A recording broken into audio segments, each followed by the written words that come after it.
जय हिंद दोस्तों। स्वागत है एक बार फिर से आपका हमारे और आपके प्यारे से यूट्यूब चैनल 92 एडू पर। तो आज हम आपके लिए लेकर आए हैं minor physics BSc second year का एक और इम्पोर्टेंट टॉपिक। ये टॉपिक है हमारा, एक चीज प्रूफ करनी है। ये है एक फॉर्मूला होता है, कर्ल ऑफ बी वेक्टर बराबर म्यू जीरो जे वेक्टर। ये जहां जे वेक्टर होता है चार्ज डेंसिटी, धारा घनत्व होता है म्यू जीरो, जहां सॉरी जे वेक्टर होता है चार्ज डेंसिटी। तो इस चीज को हमें प्रूफ करना है, कर्ल ऑफ बी वेक्टर बराबर म्यू जीरो जे। तो स्थैत चुंबकत्व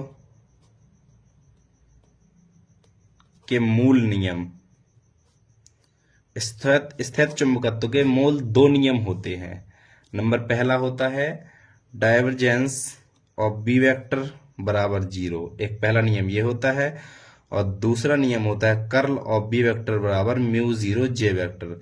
हमें इस दूसरे नियम को प्रूफ करना है इस वीडियो में, ठीक है। स्थैत चुंबकत्व के मूल नियम, इसमें mu curl of B vector बराबर म्यू जीरो जे वेक्टर, इस चीज को हमें प्रूफ करना है इस वीडियो में। ओके, तो इसके लिए हमें एक चित्र चाहिए। सबसे पहले ये हमारा चित्र, इसमें एक बंद वक्र है, बंद वक्र सी है और इसमें धारा बह रही है। ये देखो, ये धारा बह रही है इस दिशा में।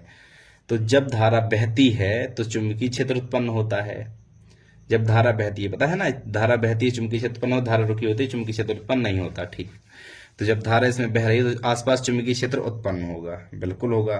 तो एम्पियर का परपथी नियम, यहां से देखो प्रूफ शुरू होता है, ठीक है। एम्पियर का परपथी नियम हमारा क्या होता है, अभी हम पढ़ा चुके हैं, पिछले कोई वीडियो बनाया था उसमें उस एम्पियर का परपथी नियम बताया था। तो एम्पियर का परपथी नियम होता है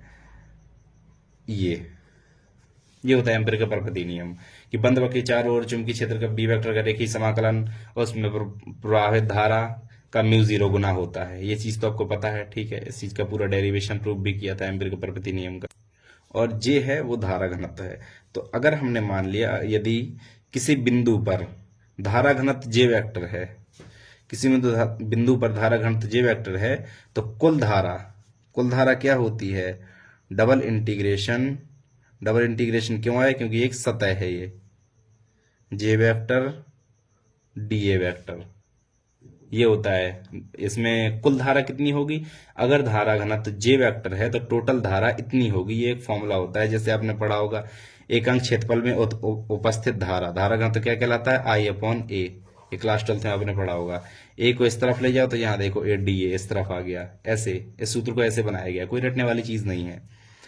और अगर ये देखो आई का मान अगर हम इसमें रख दें, इसमें आई का मान उठा के रख दो, तो B vector DL vector from equation first, dl vector बराबर म्यू जीरो आई का मान क्या है, double integration of J vector and d A vector, ठीक है। इसे नंबर 2 डाल दो। अब जो स्टोक की प्रमेय है, स्टोक की प्रमेय बीएससी सेकेंड ईयर वाली, वो सॉरी बीएससी फर्स्ट ईयर वाले स्टोक की प्रमेय, ये क्या होती है, integration of B vector DL vector बराबर double integration curl of B vector d A vector. ये चीज तो आप पढ़ चुके हैं ना, ये बीएससी फर्स्ट ईयर में थी, स्टोक की प्रमेय, ठीक है। ये कर्ल की प्रमेय भी इसे कहते हैं, स्टोक की प्रमेय। ओके, तो इसमें और इसमें क्वेश्चन नंबर 2 और 3 में आप देख सकते हैं कि इस तरफ के जो पद हैं वो एक जैसे हैं, तो इस तरफ के पद भी हम बराबर कर देंगे, ठीक है। समीकरण 2 और 3 से, 2 व 3 से double integration curl of B vector d A vector बराबर mu zero double integration J vector and d A vector, ठीक है। इससे म्यू जीरो को अंदर ले जाओ और इस तरफ ले आओ, जैसे कर्ल ऑफ बी वेक्टर, और इस तरफ ले आओ minus mu zero J vector और कोष्टक में डी ए वेक्टर बराबर जीरो। बढ़िया, कोई दिक्कत। हमने सिंपली म्यू जीरो को अंदर गुणा करके इस तरफ लाया पूरे पद को, और डी ए वेक्टर इससे कॉमन ले लिया है, तो इतना चीज अंदर बचेगा कोष्टक। अब बस इस पद का अवकलन कर दो, डिफरेंशियल कर दो, तो इसका समाकलन का जो अवकलन होता है समाकलन हट जाता है और जीरो का जीरो रहेगा, खूब अवकलन करते रहो जीरो रहेगा। तो अंदर बस ये बचेगा क्या, curl of B vector minus mu zero J vector बराबर जीरो, ये माइनस लगा म्यू जीरो जे वेक्टर। अगर इसे अच्छे से लिख लो, curl of B vector mu zero J vector को उस तरफ भेज दो तो म्यू जीरो जे वेक्टर, और बस यही चीज़ हमें प्रूफ करनी थी।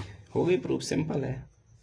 तो ये हमारा इंपॉर्टेंट टॉपिक स्थैतिक चुंबकत्व का मूल नियम नंबर 2, इसका पूरा प्रूफ कि curl of B vector mu zero J vector के बराबर होता है। तो ये वाला टॉपिक हमारा यहीं पर कंप्लीट होता है। मिलते हैं एक और नए वीडियो के साथ। Thank you so much, bye bye.